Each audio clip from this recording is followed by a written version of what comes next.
بسم اللہ الرحمن الرحیم۔ السلام علیکم۔ امید ہے کہ آپ حضرات خیر و عافیت سے ہوں گے۔ میں محمد راشد قاسمی، آپ دیکھ رہے ہیں اعمار قاسمی آفیشیل، میرا یوٹیوب چینل۔ ناظرین کرام، آج میں آپ حضرات کے سامنے ایک اہم مسئلہ لایا ہوں، آپ حضرات بغور سنیں۔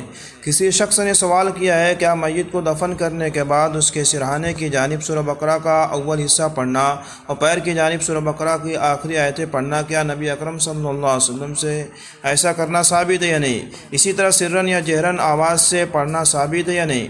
تدفین کے بعد ہاتھ اٹھا کر دعا کرنا، کیا یہ سب باتیں آپ صلی اللہ علیہ وسلم سے ثابت ہے یا نہیں؟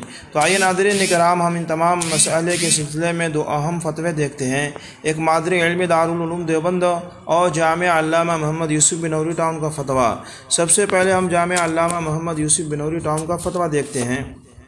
کسی نے سوال کیا ہے کیا تدفین کے بعد سورہ بقرہ کا اول اور آخر جہرن تلاوت کیا جائے یا سرن؟ پہلے قبر پر دعا کی جائے یا تلقین؟ دعا اجتماعی کی جائے یا انفرادی؟ تو جواباً عرض ہے، نمبر 1، میت کو قبر میں دفن کرنے کے بعد اس کے سرہانے سورہ بقرہ کی ابتدائی آیات اور پایتی جانب سورہ بقرہ کی آخری آیتیں پڑھنا مسنون ہے۔ یہ آیات سرن اور جوہرن دونوں طرف پڑھ سکتے ہیں۔ اس سلسلے میں دو روایات ملتی ہیں۔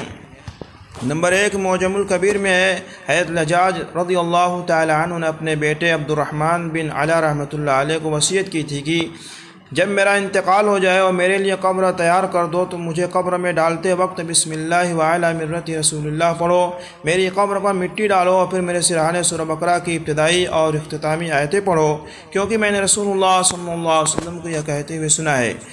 امام نور الدین حیثمی رحمۃ اللہ علیہ نے اس روایت کی راویوں کی توثیق کی ہے۔ حضرت عبداللہ بن عمر رضی اللہ تعالیٰ عنہما سے روایت ہے کہ رسول اللہ صلی اللہ علیہ وسلم کا ارشاد ہے کہ جب تم میں سے کسی کا انتقال ہو جائے تو اسے روکے مت رکھو، بلکہ جلد از جلد قبر تک پہنچاؤ، اس کے سرہانے سورہ بقرہ کی ابتدائی آیات اور پایتی جانب سورہ بقرہ کی اختتامی آیات پڑھی جائے۔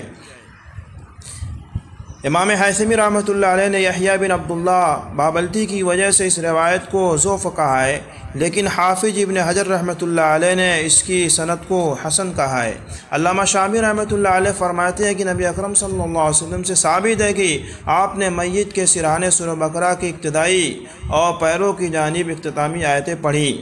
فتوی ہندیہ میں ہے کہ اگر قبر کے پاس قرآن کریم پڑھنے سے میت کو اس آواز سے مانوس کرنا مقصد ہے تو اس طرح کرنا جائز ہے۔ اس سے معلوم ہوا کہ قبر کے پاس جہرن تلاوت کرنا جائز ہے۔ نمبر 2 ہے، قبر میں تدفین کے بعد اولاً مذکورہ آیات پڑھی جائے اور آخر میں دعا کی جائے، یہی متواتر عمل ہے۔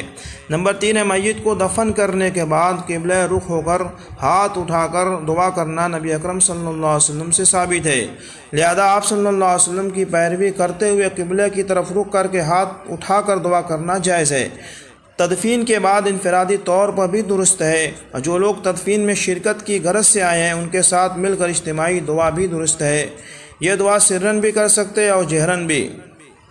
رسول اللہ صلی اللہ علیہ وسلم نے عبداللہ ذو البجادین رضی اللہ تعالی عنہ کے لیے قبلہ رخ ہاتھ اٹھا کر بآواز دعا فرمائی، جسے سن کر حضرت عبداللہ بن مسعود رضی اللہ تعالی عنہ نے روایت کیا، البتہ جہر کو لازم نہ سمجھا جائے۔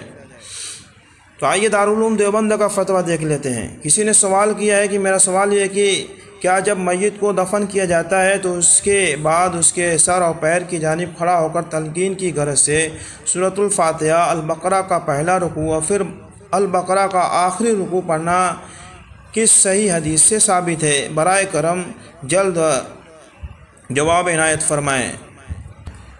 تو جواب ہے، بسم اللہ الرحمن الرحیم۔ میت کی تدفین کے بعد میت کے سرہانے کھڑا ہو کر سورہ بقرہ کی ابتدائی آیات الف لام میم سے ہم المفلحون تک پڑھنا اور پیر کی جانب سورہ بقرہ کی آخری آیت آمن رسول سے آخر آیت تک پڑھنا حدیث سے ثابت ہے۔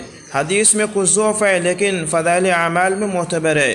بیہقی اور طبرانی کی روایت میں فاتحۃ الکتاب کی صراحت ہے، البتہ مشکات میں یہی روایت بحوالِ بیہقی فاتحۃ البقرہ کے ساتھ مذکور ہے۔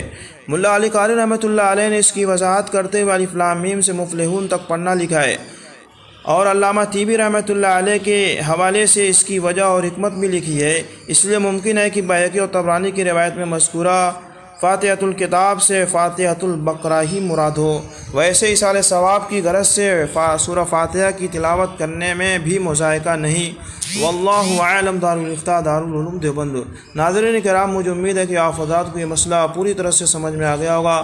آپ حضرات سے درخواست ہے، اگر ویڈیو پسند آئے لائک کریں اور شیئر کریں، چینل پر پہلی مرتبہ آئے تو چینل کو سبسکرائب کر لیں۔